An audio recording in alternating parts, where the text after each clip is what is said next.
This is Walt Disney World Today. Give us 5 minutes and we'll give you the world. It's Monday, December 26th, 2005, and this is episode number 41 of Walt Disney World Today. I'm your birthday boy, Matt Hochberg from MGMstudios.org. Our panel today includes trip planning guru Mike Scopa of MousePlans.com. Welcome, Mike. Listen, it is time. What was that from? Yeah, what's the reference from, Mike? Festival of the Lion King. Oh, Animal Kingdom. Sorry, don't go there. Yeah. Wow.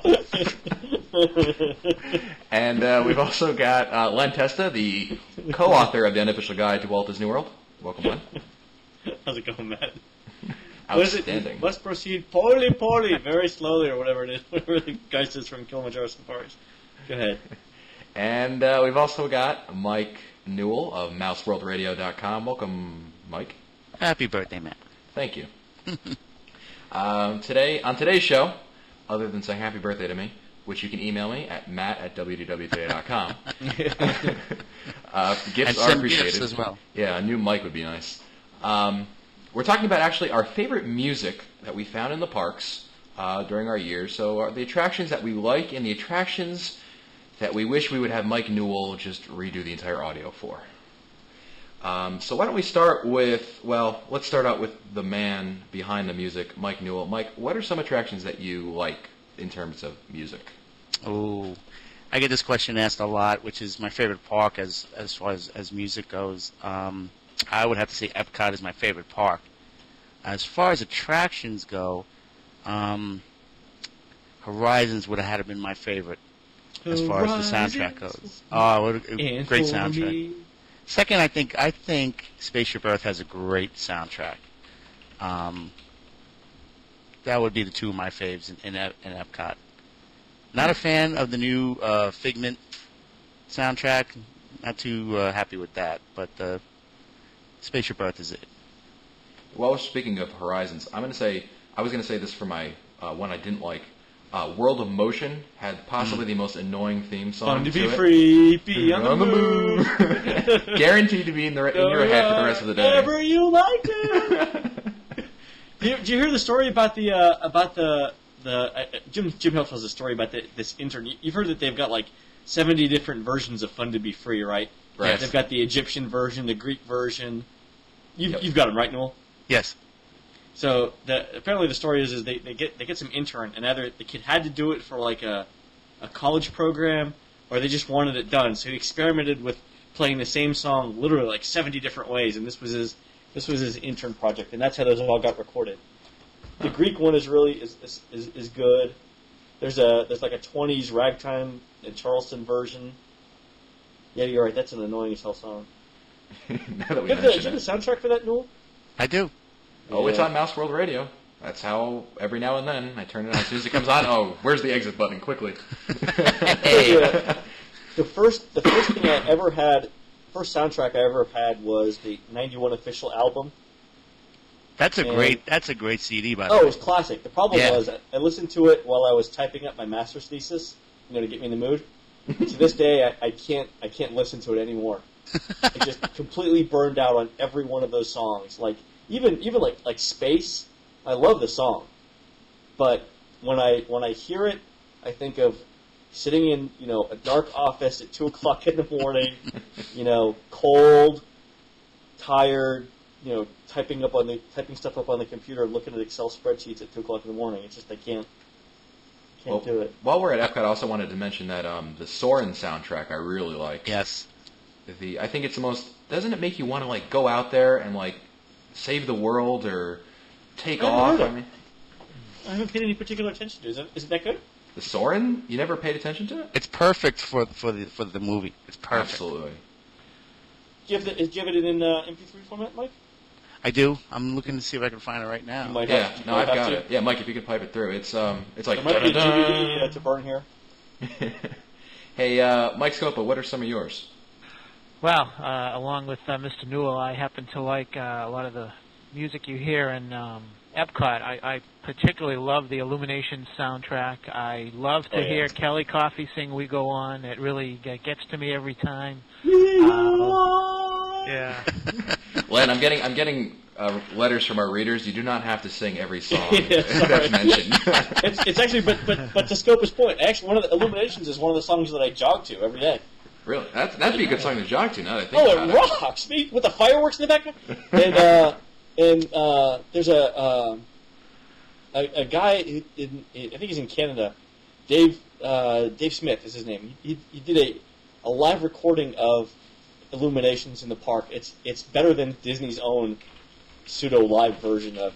It's a fantastic version of Illuminations. You guys gotta look it up. He does a lot of good recordings. You can find on the news groups. They're just his name is Dan Smith.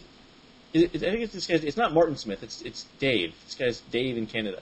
Martin does some great stuff too. I see some stuff on IRC from him. Yeah, they must be related. I'm gonna get out of Epcot for a second, and surprise, surprise, I'm heading over to my favorite park, the Disney MGM Studios. Yeah, right. I'm gonna say the music that's found specifically at the Tower of Terror, the background music, as well as the Sunset Boulevard, that 40s music they play. I think like Jeeps Blues and stuff like that. Yeah, especially the music they play. If you walk down Sunset Boulevard, you've got happy kind of music. Like I'm sure Len could sing some of them for you if you really wanted it. No. But as you get to the Tower of Terror, they start to become more and more like morbid 40 songs. Somber, yeah. Yeah, and they're I just think really what was there to be somber about in the 40s? I can't think of a damn thing. But go ahead. Nazis. That was irony. Sorry. Lost. Yeah. Whoa, right over my head. Yeah. Kids. I remember back in the 90s, early 90s, visiting MGM Studios before that monstrosity of a hat was in front of the Great Movie Ride. And I can remember very distinctly noticing that the mood of the music was dependent upon the time of the day. And I can remember walking around in front of the Great Movie Ride towards the end of the day, and there would be a very melancholy, somewhere over the rainbow music playing. It was like... Yeah, and it's like they want you to. It's almost as if the music is set to a certain mood, so that as you're leaving at night, it's like, oh, come back tomorrow. The other one, I mentioned the World of Motion being an annoying song, but the one I don't find annoying, although it's very repetitive, is on Peter Pan, the "You Can Fly" loop, which is maybe about a minute and a half long, and repeats just over and over and over again. But I find that song actually, I like that song. I don't know how the cast members stand hearing that loop though over and over at the party. I can't stand it. Yeah. Go ahead, Len. I think like the TTA would just drive me up the freaking wall. Well, it drove your sister up the wall with that. Yeah. Tom Morrow recording. Because that's actually Mr. words. Morrow, calling Mr. Tom Morrow. Yeah, paging Mr. Morrow. Which other? Spaceman's actually not that bad because that's actual real audio that I don't think was composed strictly for Disney. Right? Because there are actual composers on those. That's correct. That's correct. One of them is called like Bubbles or something like that.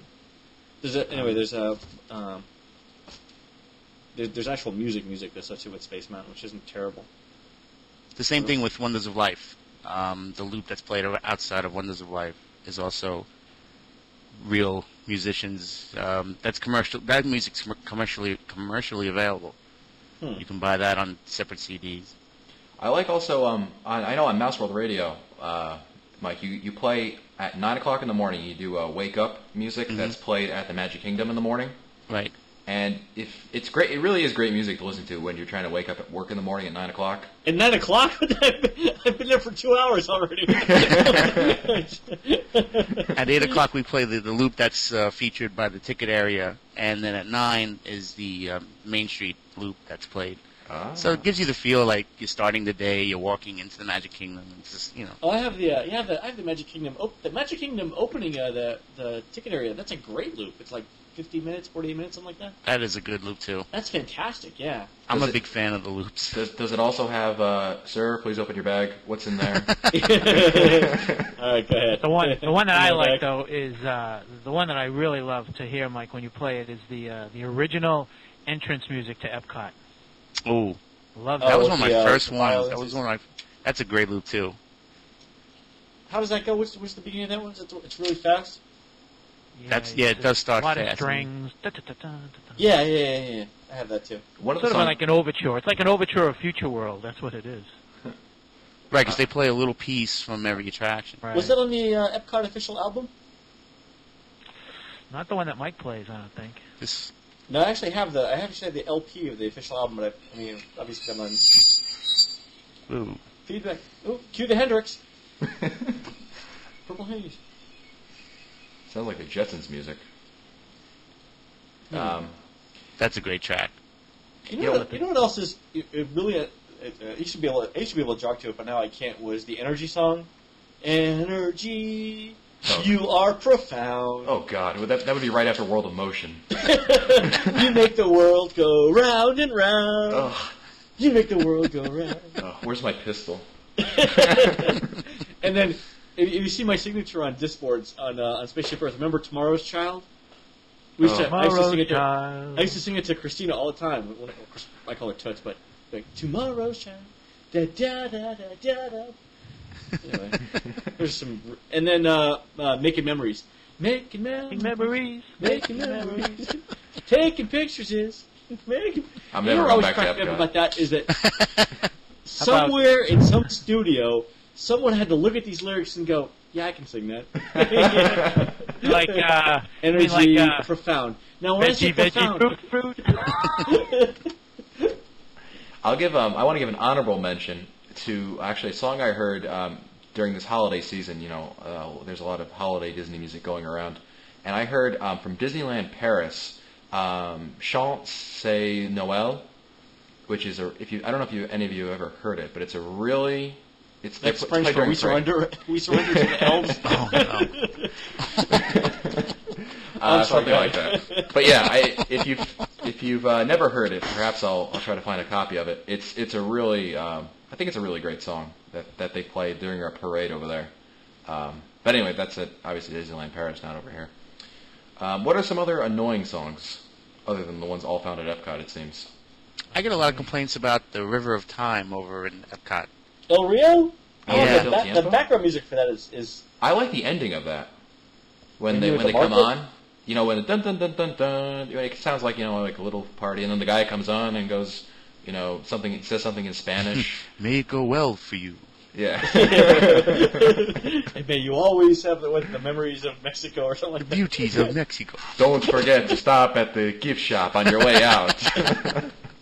I have that complete audio. That's really not bad. I don't think Mexico is particularly terrible. Does anyone else get creeped out at the end of the Haunted Mansion? That girl who says, "Well, hurry back." Hey, Oh, the little bride? If you ever listen to that on Mouse World Radio when it's dark in your room, that will freak you out. Grab your teddy and fuck up. Is that Mrs. Macy or Marcy or whatever her name is? Gracie? Gracie. I don't know who it's supposed to be. Gracie Allen. So John, Mike, how did you get all this audio? Where's it come from? Because I've got before I met you, I have like 5-6 gig of theme park audio. And I thought I had a fairly complete collection. You are you're not even playing the same sport. Yeah, Mike has 200 gigabytes of. I know. I'm music. just saying. I'm just like. And it grows every day. I get one or two where a do you day. get it from? Because I think Some of it. Google. All I can Google. Do you ever go on any of the news groups? There's some on eBay. there. There's some on IRC that you can get. Yeah. Some of it I make myself that I capture on my own when I'm down there.